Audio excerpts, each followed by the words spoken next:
basically they wanted to build a hospital in the center of the area with the most growth. That, of course, in the 50s was Torrance. Torrance was located in the heart of the South Bay's explosive growth in the 1950s and 60s, when the population grew nearly 400%. In 1950, the population of Torrance was 22,241. At the end, at 1960, we went to 103,000 people. So you can see there was great need for the hospital. Not only that, this hospital, Little Company of Mary, was meant to serve not only Torrance, but Palos Verdes and the beach cities, and Gardena, some of the northern communities. Now considered a Torrance landmark, Providence Little Company of Mary Hospital is the city's third oldest major medical facility. It follows Torrance Memorial Medical Center, founded in 1925, and the Riviera Community Hospital, which would eventually merge with Torrance Memorial in 1967. A new hospital is a great booster opportunity for any community, and these gentlemen really understood what a new hospital could mean for the community. Those gentlemen included Torrance Mayor Albert Eisen, Sam Levy, Hospital Board co-chairman who headed the fundraising, and third-generation banker George W. Post. Hollywood Riviera resident and Orange County land developer George Schneider handled the acquisition of the vacant land. The Reverend Monsignor Thomas J. O'Dwyer, Director of Health and Welfare for the Archdiocese of Los Angeles, was another key player. In order to get money from the federal and state governments, which they did to help finance Little Company of Mary Hospital, they had to show that the community was behind such a project. And of course, the sisters, the city, would not have dumped so much money without a good knowledge that the hospital would have been of a great support. The hospital's unusual name comes from the Sisters of the Little Company of Mary, a congregation of nuns founded in 1877 by Mary Potter of Nottingham, England.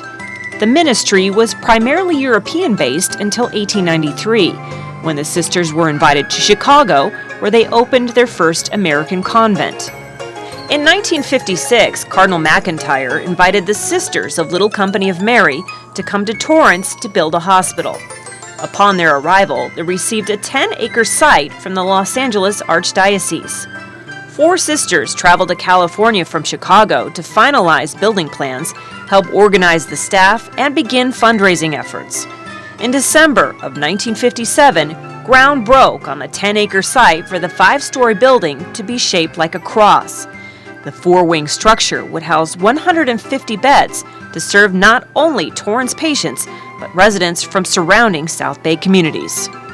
The hospital officially opened on January 3, 1960. In its first year alone, 1,500 babies were born at the new hospital. Well, the city was already on the map, and in fact growing much so in the 60s as well. In the 50s, late 50s, mid-50s, Torrance won the All-American City Award, and their motto was growth without strain. So here's another example of growth. Many people coming into Torrance for the new industries in aerospace, commercial, industrial, buying homes in the area, so residential portion, and now we have new hospitals to take care of that population. Again, good planning for a balanced city.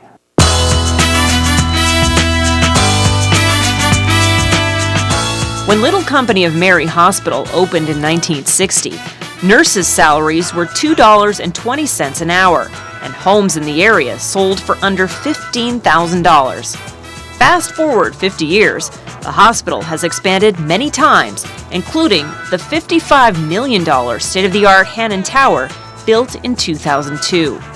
In 2007, Little Company of Mary purchased the land where the Daily Breeze operated for more than 40 years. Demolition began in October of 2011 with plans to build a new medical office building. In 1992, San Pedro Peninsula Hospital became part of the Little Company of Mary South Bay Health Network. In 2009, the hospital officially changed its name to Providence Little Company of Mary Medical Center, thanks to its partnership with Providence Health and Services. Now, it was a unique hospital too, because reading the old article, they built it so they could add more floors on top of it when the need arose. And almost immediately after they opened, they found they needed to expand the hospital. And in fact, as you see in Torrance Boulevard now, it's still growing.